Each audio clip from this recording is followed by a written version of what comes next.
Secular کا جو ترجمہ یہاں پہ مولانا مودودی صاحب نے کیا وہ انہوں نے اپنا ہی ایک ترجمہ کر دیا. انہوں نے اس کو لادینیت بنا دیا جماعت اسلامی والوں نے. قائد اعظم محمد علی جناح کی جو تقریر ہے 11 اگست 1947 کی, وہ ایک سیکولر پاکستان کی بنیاد رکھتی ہے. سر یہ پھر نعرہ کہاں سے آ گیا؟ پاکستان کا مطلب کیا؟ لا الہ الا اللہ. قائد اعظم نے تو کبھی نہیں لگایا. کس نے لگایا تھا سر؟ قائد اعظم کے تو ایک جلسے میں لگا, انہوں نے بلا کے انتظامیہ کو منع کیا کہ یہ کیا آپ کر رہے ہیں. دو قومی نظریہ جو تھا اس کی بنیاد تو سر یہی تھا نا کہ یہ مذہب الگ ہے وہ مذہب الگ ہے. یہ مذہبی ملک نہیں ہے. لیکن سر جو بات اب آپ کر رہے ہیں سیکولر اسٹیٹ کی, قائد اعظم نے اس نعرے سے بھی منع کر دیا, ایسا نہیں کہا. یہ بات کسی اور سیاستدان کو آج تک سمجھ کیوں نہیں آ سکی آپ کے علاوہ؟ آپ ہی کہتے ہیں کسی اور کو نہیں آج تک میں نے سنا کو کہ فیلڈ مارشل صاحب تو کہتے ہیں کہ یہ دنیا کی واحد اسٹیٹ ہے جو مذہب کی بنیاد پہ بڑی. میں مطلب آپ سے پوچھنا یہ چاہ رہا ہوں کہ بیسیکلی مشرف صاحب اور خان صاحب کا نا بعض اوقات لگتا ہے کہ نظریہ آپس میں بہت متضاد ہے, ملتا جلتا نہیں ہے, بہت دور ہے. لیکن آپ نے شاید سیاست جو ہے وہ جتنی بھی آپ نے کی 20 25 30 سال میں, وہ نظریات کی بجائے آپ نے اقتدار یا قیادت کو فوکس کیا کہ خان صاحب ایک لیڈر ہے, اس کے ساتھ کام کرنا چاہیے.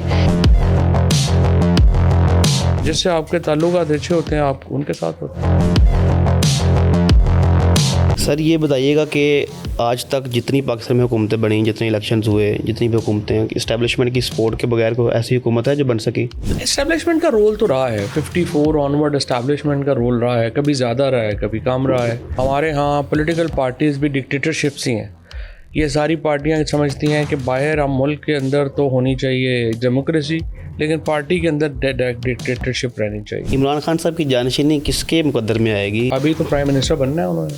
تھوڑا سا پولیٹیکل ٹمپریچر یہ عمران خان سپریم کورٹ کے فیصلے کی وجہ سے, ملاقات کی وجہ سے بہتر ہوا ہے. آپ کے ساتھ فیلڈ مارشل صاحب کے ساتھ پرانا تعلقات ہیں, آپ نے ایک ویڈیو میں اظہار بھی کیا کہ جب وہ میجر جنرل تھے آئی تھنک تب آپ کی ملاقاتیں رہیں, تو آج کل کو رابطہ بحال نہیں ہو پایا؟ ہاں بالکل. سر علیم خان صاحب اور جہانگیر ترین صاحب کے ساتھ جو خان صاحب کی حکومت میں ہوا, کیا وہ جسٹیفائڈ تھا, ہونا چاہیے تھا؟ نہیں جسٹیفائڈ نہیں تھا. صوبائی اسمبلیاں تحلیل کر دی تھی خان صاحب نے, وہ شاید خان صاحب کی بڑی غلطیوں میں سے ایک تھی. تو پرویز الہی صاحب کے بقول وہ آپ کے مشورے پر کی گئی تھی. بات یہ ہے کہ اسمبلیاں توڑنے کی وجہ سے ہی پی ٹی آئی آج اتنی بڑی پارٹی ہے. مریم نواز کو ایک لفظ یا مشورہ دینا چاہیں؟ مریم نواز ہو سر, اگر آپ کو پاکستان کا وزیر بنا دیا جائے, 100 دن کے اندر 5 بڑے فیصلے کرنے ہوں تو کیا کریں گے؟ بسم اللہ الرحمن الرحیم. السلام علیکم ناظرین اکرام, میں ہوں محسن شہزاد مغل اور آپ دیکھ رہے ہیں ڈسکور پاکستان. دوستو آج کی پوڈ کاسٹ بڑی ایکسکلوسیو ہے, خصوصی ہے, کیونکہ اس کی خاص وجہ یہ ہے کہ آج کی اس پوڈ کاسٹ میں ہمیں جس شخصیت نے جوائن کیا ہے ان کی شخصیت کے بہت سارے حوالے ہیں, بہت سارے تعارف ہیں, اور وہ وکالت میں دیکھیں تو ایک مایا ناز وکیل بن کے ابھرے, یہاں تک کہ پرویز مشرف صاحب کے وکیل بھی رہے. سیاست کی بات کریں تو سیاست میں وہ 1993 سے لے کر آج تک وہ ریلیونٹ ہیں اور مختلف سیاسی جماعتوں کے ساتھ کام کیا, یہاں تک کہ سابق جو ہے وہ وزیر اطلاعات بھی رہے عمران خان صاحب کی حکومت میں. اس کے بعد صحافت کی بات کریں تو ٹاپ ریٹڈ شوز بھی دیے, مختلف ٹی وی چینلز پہ بات بھی کی. سیاست, صحافت اور وکالت تینوں کا امتزاج فواد چودھری صاحب. سر تھینک یو سو مچ سر, آپ نے وقت دیا. سر سب سے پہلے میں آپ سے یہی پوچھنا چاہتا ہوں کہ فواد چودھری صاحب کے اندر جو ایک اگریشن ہوا کرتا تھا, مطلب اگر کسی کی بات بری لگ گئی, مبشر لقمان نے غلط بات کی تو آپ نے تھپڑ بھی مار دیا, وہ ایک ٹائم تھا. تو ابھی بھی وہ اگریشن قائم ہے, وہ جذبہ سیاست میں, یا اب کامنس آ گئی ہے؟ نہیں دیکھیں, اگریشن کی تو بات ہی نہیں ہے. جو بندہ غلط بات کرے گا اور پرسنلائز ہوگا تو پھر اس کو آپ تیار بھی رہنا چاہیے, اس میں کیا بات. ٹھیک ہے سر, آپ نے مشرف صاحب کے ساتھ بھی کام کیا. مشرف صاحب ایک جدید پاکستان بنانا چاہتے تھے. عمران خان صاحب کو دیکھیں تو خان صاحب جو ہیں وہ ریاست مدینہ کی بات کرتے تھے, اسلامی فلاحی اسٹیٹ کی بات کرتے تھے. تو آپ کا اگر اپنا نظریہ میں جاننا چاہوں کہ آپ کیسا نظام حکومت پاکستان میں چاہتے ہیں, اگر فواد چودھری صاحب کا ذاتی نظریہ جاننا چاہوں کہ آپ کو اگر اختیار دیا جائے یا آپ اپنی کل کو پولیٹیکل پارٹی خود بناتے ہیں, اپنا نظریہ لوگوں کو بتاتے ہیں, تو آپ کو سیکولر اسٹیٹ بنانا چاہیں گے, مذہبی اسٹیٹ بنانا چاہیں گے, پاکستان کو کون سا سسٹم, کون سا نظام دینا چاہیں گے؟ دیکھیں ماڈرن اسٹیٹ جو ہے نا وہ سیکولر اسٹیٹ ہوتی ہے, اس میں تو کوئی دو رائے ہی نہیں ہے. اور قائد اعظم محمد علی جناح کی, عمران خان کی اور پرویز مشرف کی جو پاکستان کا جو اصل جو چاہتے ہیں وہ یہی چاہتے ہیں کہ جہاں پہ مذہبی آزادیاں ہوں لوگوں کو، جہاں پہ آپ جو مذہب ہے وہ لوگوں کی جو پرسنل اوپینین ہے اس کے اوپر نہ انٹرپریٹ کیا جائے. قائد اعظم کے جو رول ماڈل تھے پالیٹکس میں وہ اتا ترک تھے، اور اتا ترک تو سیکولر تھے، اور ترکی ایک سیکولر ملک ہے، اب بھی ایک سیکولر ملک ہے by all its definition. Secular کا جو ترجمہ یہاں پہ مولانا مودودی صاحب نے کیا وہ انہوں نے اپنا ہی ایک ترجمہ کر دیا، انہوں نے اس کو لا دینیت بنا دیا جماعت اسلامی والوں نے. سیکولر کا مطلب تو یہ تھا کہ آپ کے جو تمام جو مذاہب ہیں ان وہاں کی جو ریاست ہے وہ اپنے شہریوں کے درمیان نیوٹرل ہوگی.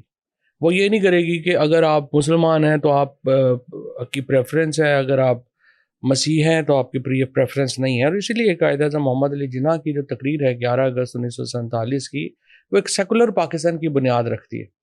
اور اگر ہم نے پاکستان کو ایز اے ماڈرن اسٹیٹ آگے چلانا ہے تو Pakistan has to be a secular state, جہاں پہ اس بنیاد کے اوپر لوگوں کے ساتھ ترجیحی سلوک نہ ہو کہ وہ ایک فقہ سے یا ایک مذہب سے تعلق رکھتے ہیں. اور اس کی ایک بڑی یہ جو آپ سمجھیے کہ کم از کم 500-600 سال کی جو ایک سٹرگل ہے جو یورپ نے شروع کی، اس کی پیچھے ایک تاریخ ہے. مسئلہ یہ ہے کہ جو ریلیجن ہے اس کا جو تعلق ہے وہ آپ کے دل سے ہے، لوگوں کا جو عقیدہ ہے وہ ان کے دل سے جڑا ہوا ہے.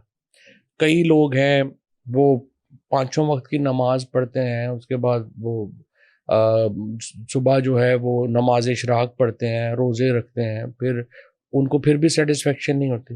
کئی لوگ ہیں جو صرف فجر کی نماز پڑھتے ہیں اور وہ سمجھتے ہیں کہ ہمارا حق ادا ہو گیا. ہر شخص کا اپنا تعلق ہے اپنے اللہ سے، اس کو میں اور آپ یا کوئی اور شخص انٹرپریٹ نہیں کر سکتا، لہٰذا ریاست نہیں اس کو انٹرپریٹ کر سکتی. بیسیکلی سیکولر کا مطلب ہے کہ آزادی ہے، مذہب کی آزادی، جس کا جو مذہب ہے وہ اس کو اپنائے اور اپنے مذہب میں رہے، لیکن مذہب کا کسی حکومت کے ساتھ کوئی تعلق نہیں ہے، حکومتی نظام کے ساتھ کوئی تعلق نہیں. لا دینیت اس کو نہیں کہا جا سکتا.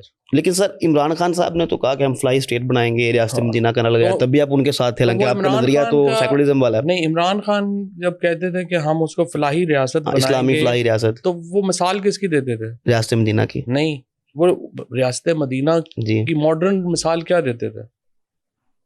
عمران خان نے جب کہا کہ میں ماڈرن ہم مدینہ ریاست مدینہ بنائیں گے، اور انہوں نے ساتھ یہ کہا کہ جیسے ناروے ہے، جیسے سویڈن ہے، جو اسکینڈینیویا کے ملک ہیں جہاں فلاحی ریاست ہے، بالکل صحیح، وہ وہاں پہ تو پھر عمران خان کی جو ریاست مدینہ ہے وہ کوئی افغانستان تو نہیں، سیکولر اسٹیٹس ہی ہیں پھر ساری. یہی ہے نا. تو اسلام خود جو تھا، جو مذہب جب اسلام آیا ہے تو صلح حدیبیہ کیا ہے؟ اسلام نے کیا کیا؟ اسلام میں آ کے، اور آپ قرآن یہاں پہ یہ سارے مولوی جو ہیں انہوں نے بھی تو صحیح، قرآن تو کبھی، قرآن کہتا ہے ہم نے تو، قرآن نے رسول اللہ صلی اللہ علیہ وسلم کو کہا ہم نے تمہیں داروغہ نہیں بنایا، صرف پیغام دینا ہے، باقی مرضی ہے لوگوں کی وہ مانے یا نہ، جو ایکسیپٹ کرے ٹھیک ہے، جو نہیں کرتا اس کا. کہا میں داروغہ نہیں ہوں. یہ افغانستان والا اسلام تو نہیں نا، یہ تو ٹرائبل، یہ تو جاہل ٹرائبل کٹھے ہوئے ہیں قبائلی، نہ ان کو عقل ہے نہ کچھ ہے، نہ انہوں نے نعرہ کہاں سے آ گیا پاکستان کا مطلب کیا، لا الہ الا اللہ. تو قائد اعظم نے تو کبھی نہیں لگایا. کس نے لگایا تھا سر؟ یہ تو بعد میں جماعت اسلامی وغیرہ نے، قائد اعظم کے تو ایک جلسے میں لگا، انہوں نے بلا کے انتظامیوں کو منع کیا کہ یہ کیا آپ کر رہے ہیں. انہوں نے کہا مذہبی نعروں کے اوپر ہم ملک نہیں بنائیں گے. دو قومی نظریہ جو تھا اس کی بنیاد تو سر یہی تھا نا کہ یہ مذہب الگ ہے، وہ مذہب الگ ہے. ہاں بالکل، مذہب تو مذہبیت کی بنیاد پر ہی ملک تقسیم ہوا. ہاں، ملک کی تقسیم جو ہے وہ مذہب کے سیاسی نقطہ نظر سے ہوئی. اس کی وجہ یہ تھی کہ جو آج آپ دیکھ رہے ہیں گجرات میں ہو رہا ہے مسلمانوں کے ساتھ، جو آج ہو رہا ہے باقی ہندوستان میں ہو رہا ہے، وہی اس وقت خطرہ تھا کہ یہ ہوگا. اور ایکچولی جو رائز ہے مودی کی اور رائز ہے بی جے پی کی، وہ انہوں نے قائد اعظم کا جو بات تھی وہ صحیح ثابت کر دی کہ یہ لوگ جو ہیں وہ اکثریت کی بنیاد کے اوپر زیادتی کریں گے. اور جو تمام جو یہ نظریہ تھا وہ کیا تھا؟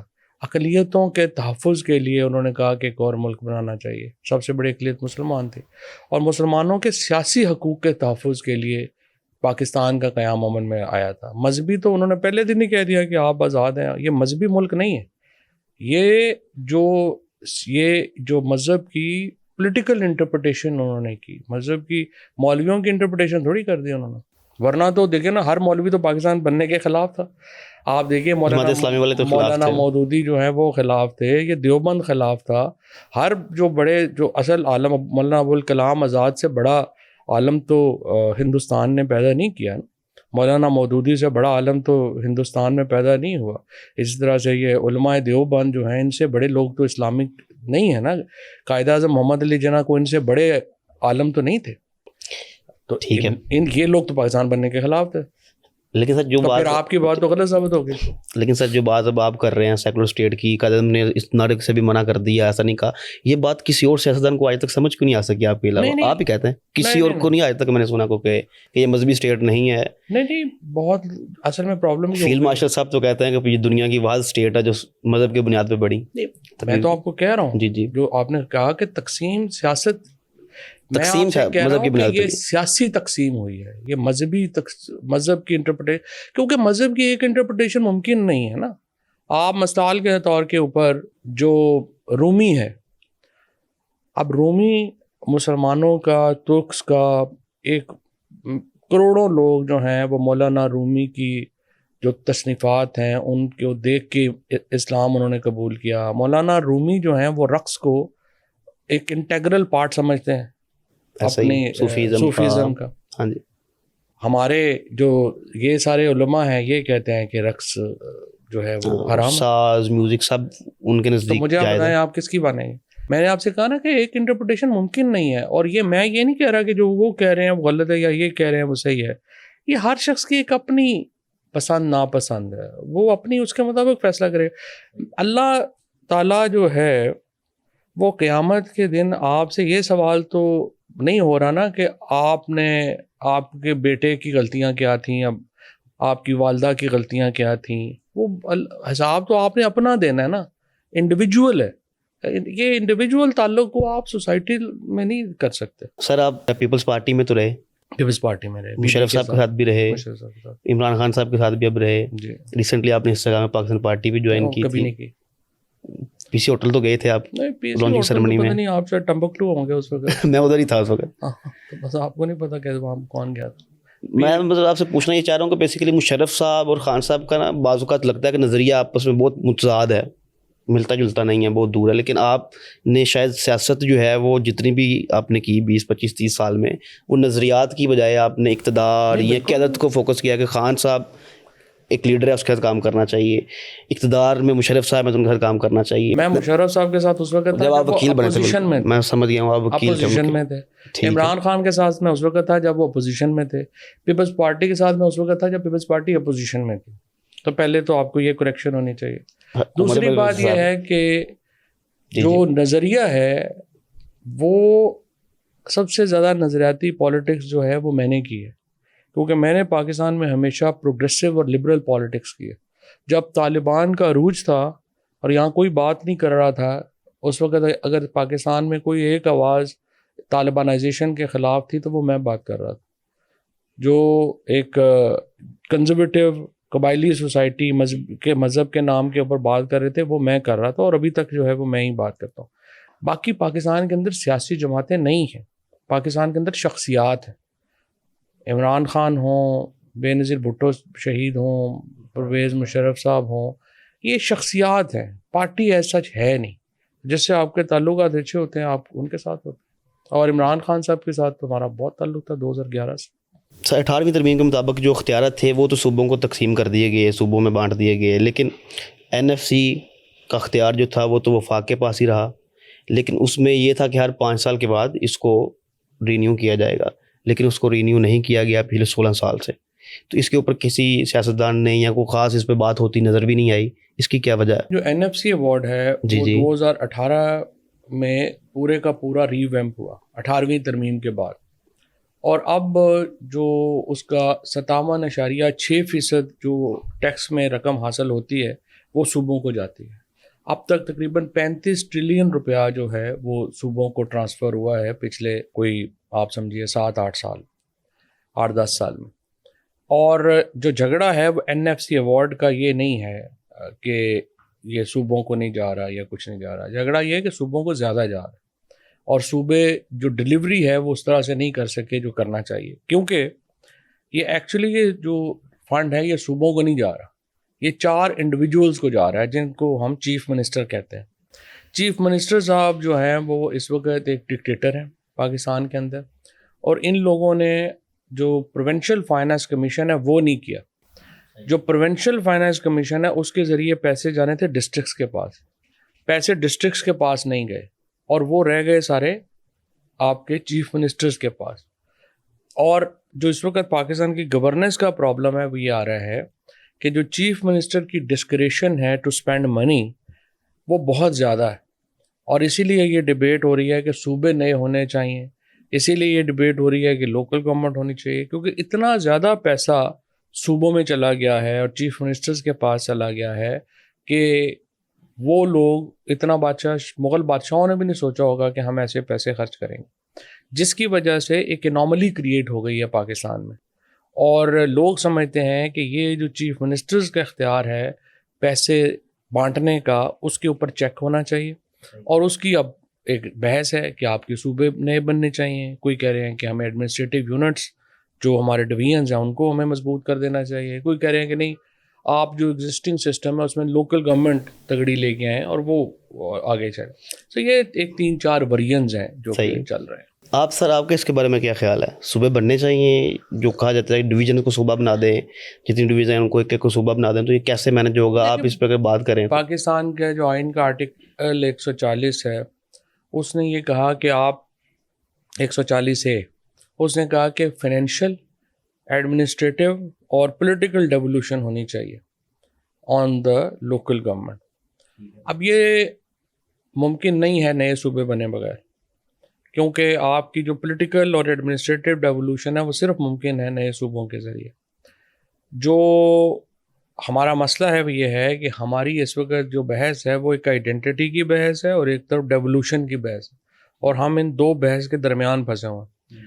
ہماری جو آئیڈینٹی ہے, ظاہر ہے ہم ہزاروں سال سے پنجابی ہیں, ہزاروں سال سے سندھی ہیں, بلوچی, پختون. اب یہ ہم نہیں چاہتے کہ یہ آئیڈینٹی جو ہے یہ نیچے جائے, اور ہم یہ چاہتے ہیں کہ جو ہمارا ڈیولوشن ہے وہ بھی ہو. اب اس کے لیے یہ 3 آئیڈیاز ہیں, آپ نئے صوبے بنائیں, ڈویژنس کو امپاور کریں یا لوکل گورنمنٹ ہے. اب پرابلم جو ہے وہ نئے صوبے بنانے میں ایز این آئیڈیا نہیں ہے. ایک تو میرے خیال کے اندر نئے صوبوں کے نام جو ہیں وہ نئے نہیں ہونے چاہیے, وہ پنجابی ہو, وہ سندھی ہو, شمالی پنجاب, مطلب سینٹرل پنجاب, اس طرح کر کے ہو جائے, تاکہ وہ جو پہچان ہے, آئیڈینٹی ہے, وہ متاثر نہ ہو. اور دوسرا یہ ہے کہ ڈیولوشن ہونا بھی بڑا امپورٹنٹ, آپ کو ڈیولوشن کرنا ہے. لیکن مسئلہ صرف یہ ہے کہ اس میں آپ کو ایک 1973 کا آئین ختم کرنا پڑے گا. اب وہ آپ آئین ختم کر کے اس اتنے ہائی پولیٹیکل ٹمپریچر کے اندر آپ کیسے اس کو جو ہے وہ آپ ڈیولوشن کریں گے؟ اتنے ہائی ٹمپریچر کے اندر آپ کیسے اپنے آئین کی جو ہے اس کے اوپر آپ کیسے آپ اس کو کنسنسس کیسے کریٹ کریں گے؟ سو آئین کا جو پروسیس ہے وہ پرابلمیٹک ہے کہ وہ. اچھا, آپ کو مطلب لگتا ہے کہ یہ بھی جو محسن نقوی صاحب کی طرف سے جو اسٹیٹمنٹ دی گئی, اچانک اس بحث کو چھیڑا گیا, یہ کسی اور طرف دھیان بانٹنے کے لیے ہے یا یہ واقعی پریکٹیکلی ہو بھی سکتا ہے؟ جیسے آپ نے کہا آئین چینج کرنا پڑے گا, اتنا چھوٹا کام تو ہے نہیں ہے, یہ ہو پائے گا یا اس کا کچھ اور مقصد لگتا ہے؟ نہیں دیکھیں, ظاہر ہے سوچ سمجھ کی بات کی ہوگی انہوں نے, اور ایسے تو محسن نقوی صاحب نہیں کرتے, عقل مند آدمی ہے, لیکن سم ہاؤ آئی تھنک یہ ایک پرابلمٹک ہے, اٹس ویری ویری کمپلیکس. ٹھیک ہے. اس پر سر ڈاکٹر طاہر القادری صاحب نے 2014 میں ایک گفتگو کی تھی صوبوں کے حوالے سے کہ جی 32 جو ڈویژنز ہیں ان سب کو صوبہ بنا دیا جائے. تو سوال ان سے کیا گیا جی 32 ڈویژن پھر 32 جو ہے کیبنٹس بنیں گی, 32 وزیر اعلیٰ بنیں گے, یہ کیسے مینج ہوگا؟ تو انہوں نے کہا جی وہ صوبے کا اختیار دے دی جائے گا ڈویژن کو, تو جو کمشنر ہے اس کا عہدہ ختم کر کے اس کو گورنر بنا دیا جائے گا. تو اس طرح کر کے انہوں نے اسٹرکچر دیا تھا. سب یہی بات کر رہے ہیں. جی جی. تو یہ پاسبل ہے یہ اس طرح ہی جیسے وہ کہہ رہے ہیں کہ ایک ہی بندہ ہو گورنر جو پورے صوبے کو چلائے؟ نہیں ہے مسئلہ, یہ صرف ہم زیادہ پھنسے ہوئے ہیں کہ یہ پروٹوکول میں اور یہ ہو جائے گا اور وہ ہو جائے گا, انڈیویجول کیسے کرے گا, وہ اتنا بڑا پرابلم نہیں ہے. پرابلم یہ ہے کہ آپ کے پاس لوگ کہاں سے آئیں گے اتنی ایڈمنسٹریشن چلانے کے لیے؟ آپ کے پاس لوگ بڑے محدود ہیں, آپ کی عدالتیں جو ہیں وہ کیسے ہوں گی, آپ کا جو آپ کے پاس جو انجینئرز کیسے آئیں گے. ابھی بھی ہمارے ڈسٹرکٹ لیول کے اوپر جو آپ دیکھیں تو پرابلم یہ ہے کہ جو بڑے ڈسٹرکٹس ہیں ان میں اور چھوٹے ڈسٹرکٹس کی جو ورک پاور ہے اس میں بہت فرق ہے. مطلب آپ جام شوروں کا مقابلہ کراچی سے نہیں کر سکتے. آپ ٹھٹھا آگے جو چاغی ہے یا اپنا زیارت ہے وہاں پہ یا سوئی ہے وہاں پہ آپ اگر آپ دیکھیں گے تو آپ کے جو انجینئرز ہیں, آپ کے جو پلانرز ہیں, آپ کے جو اسسٹنٹ کمشنرز ہیں یا تحصیلدار ہیں, پٹواری ہیں, ان کے سٹینڈرڈز بڑے لو ہیں. اب سوال یہ ہے کہ آپ کیسے اس کو وہ کہاں سے لائیں گے. تو اٹس کمپلیکس ڈبیٹ. میرا نہیں خیال کہ اتنی جلدی یہ کوئی سلوشن ہو سکتا ہے اور اس میں ابھی وقت چاہیے. بات سر یہ بتائیے گا کہ آج تک جتنی پاکستان میں حکومتیں بنیں, جتنے الیکشنز ہوئے, جتنی بھی حکومتیں, اسٹیبلشمنٹ کی سپورٹ کے بغیر کوئی ایسی حکومت ہے جو بن سکی؟ اسٹیبلشمنٹ کا رول تو رہا ہے 54 آنورڈ اسٹیبلشمنٹ کا رول رہا ہے. کبھی زیادہ رہا ہے, کبھی کم رہا ہے. جیسے 2008 میں, 13 میں اور 18 میں یہ رول کم تھا, سولینز کا رول زیادہ تھا. اب آج کل بالکل ہی ٹلٹ اسٹیبلشمنٹ کی طرف ہوا ہے. 50s میں بھی ایسے ہی تھا, سولینز بالکل ڈمی تھے 50s میں 60s میں. تو یہ ایک رول رہا ہے, کبھی کم کبھی ختم نہیں ہوا. ختم تو ہوتا بھی نہیں ہے, ختم تو خیر کسی ملک میں بھی نہیں ہوتا. تو سر اس کا پولیٹیکل قصوروار اگر آپ کسی کو ٹھہرائیں کون ہو سکتا ہے؟ کہ اسٹیبلشمنٹ یا سیاستدانوں کی کمزوریاں ہیں, یہ سسٹم ڈیزائن ہی ایسے کیا گیا ہے کہ سویلین بالادستی اس میں ہو نہیں سکتی. کس کو آپ قصوروار کس کو ٹھہرائیں گے؟ اسٹیبلشمنٹ کو مداخلت کرنی پڑتی ہے. یہ بھی ایک پیچیدہ بات ہے. پرابلم یہ ہے کہ جب سولینز آتے ہیں تو وہ بھی ڈکٹیٹر ہی بن جاتے ہیں, اور ہمارے ہاں پولیٹیکل پارٹیز بھی ڈکٹیٹرشپس ہی ہیں. یہ ساری پارٹیاں سمجھتی ہیں کہ باہر ہم ملک کے اندر تو ہونی چاہیے ڈیموکریسی, لیکن پارٹی کے اندر ڈکٹیٹرشپ رہنی چاہیے. تو یہ ایک انوملی ہے پارٹیز کے اندر, چاہے وہ کوئی بھی پارٹی ہو, مذہبی پارٹیاں ہوں ہماری, سوائے جماعت اسلامی کے جہاں پہ جمہوریت نہیں ہے, تھوڑا بہت جو ہے وہ سسٹم ہے, باقی تو کسی میں سکسیشن پلان ہی نہیں ہے. اور اس کی وجہ سے جو مسئلے ہیں وہ ہیں ہمارے ہاں پولیٹیکل پارٹی ایگزسٹ نہیں کرتی. انڈیویجولز ہیں, پولیٹیکل پارٹیز نہیں ہیں, شخصیات ہیں. تو پولیٹیکل پارٹی چونکہ نہیں ہے تو اس کی وجہ سے جو سولین سپریمیسی کا جو نظام ہے وہ بن نہیں سکتا, وہ انڈیویجول کے ساتھ ہی ہے. فیوچر میں کوئی نظر آ رہا ہے کچھ تبدیلی آ جائے کچھ؟ دیکھیے وہ تو اگر پاکستان نے بہتر آنا ہے تو ادھر ہی جائیں گے. سب سے بڑے ریفارم مشرف صاحب نے کیے تھے دو. ایک تو جو لوکل گورنمنٹ وہ 2001 میں لے کے آئے, اور اس کے ساتھ جو انہوں نے پابندی لگائی تھی کہ آپ 3 دفعہ سے زیادہ پرائم منسٹر نہیں بن سکتے.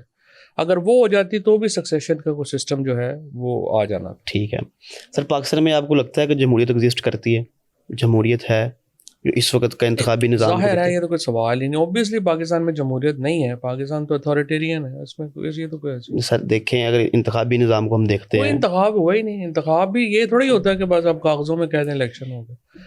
دنیا آپ کے ہلکے کی ایگزامپل فرض کریں لے لیتے ہیں کہ آپ نے اس دفعہ الیکشن نہیں لڑا, وہاں سے جو کینڈیڈیٹ جیتے ہیں ان کو 1 لاکھ ووٹ, مجھے جو ہے انہوں نے اپنا ڈسکوالیفائی کیا کہ میرا ایزی پیسہ. بالکل آپ نہیں لڑ سکے مسائل کی وجہ سے, جو بھی تھا وہ ایشوز. 1 لاکھ ووٹ پڑا جیتنے والے کو, 90,000 ووٹ پڑ گیا پی ٹی اے والے کو جو آپ کی جگہ پہ. نہیں ووٹ کہاں پڑا ہے, یہ بلال کیانی 47,000 ووٹوں سے الیکشن آ رہا ہے. فارم 47 کے مطابق ہی سر, جو رزلٹ آیا اس کو ہی دیکھ لیں. فرض کریں ہم ایگزامپل لے رہے ہیں نا, اس کو کیا دیکھنا ہے. فار ایگزامپل میں لے رہا ہوں کہ 90,000 ووٹ اس بندے کو پڑا, 1 لاکھ والا پارلیمنٹ میں چلا گیا, جو 90,000 ووٹ اس کو پڑا ہے اس کی کون نمائندگی کرے گا پارلیمنٹ میں؟ نہیں وہ تو فرسٹ پاس دا پول ہے نا, وہ علیحدہ بات ہے. الیکشن ہوا ہی نہیں یار, کون سا الیکشن ہوا؟ تو بیچارہ بلال کیانی بیچارہ کہاں جیت سکتا, تو کونسلر نہیں بن سکتا اپنے حلقے. میں سر اوور آل انتخابی نظام کی بات کر رہا ہوں. یہ میں نے ایک ایگزامپل دی ہے کہ پچھلے 70 سال کے اندر آپ بات کریں کہ میں متناسب نمائندگی آنی چاہیے, یہ سسٹم چینج. نمائندگی کے اپنے بڑے ایشوز ہیں, وہ متناسب نمائندگی پاکستان جیسے ملکوں میں نہیں کامیاب ہو سکتی. ہمارے یہاں فرسٹ پاس دا پول ہی چلتا ہے, اور فرسٹ پاس دا پول جو ہے میجورٹی جو ہوتی ہے اس کے پاس یہ ہوتا ہے. ہمارے آپ اگر اس طرح سے کرنا شروع کر دیں گے نا کہ جی پہلے 2 پہنچا دیں یا پہلے 3 پہنچا دیں, وہ آپ کسی ڈیسیجن میکنگ پہ نہیں پہنچ سکیں گے. فرسٹ پاس دا پول کی ایک بڑی لمبی ہسٹری ہے, اور اسی لیے دنیا میں اس سسٹم کو پریفر کیا جاتا ہے. اور ڈیموکریسی کے اندر میجورٹی جو ہوتی ہے نا اس کو اس لیے اختیار دیا جاتا ہے کہ اس کے پاس اپنا فیصلہ منوانے کا ایک ہوتا ہے اختیار, اس لیے آپ ان کو جو ہے وہ. چھوٹی جماعتیں کیسے پھر پارلیمنٹ کے حصہ بن سکیں گے اگر یہی سسٹم رہے گا؟ تو چھوٹی جماعتوں کو تو ہونا ہی نہیں چاہیے. آپ کے پاس نیشنل پارٹیز ہونی چاہیے. تو پھر سویلین بالادستی کیسے ہوگی سر؟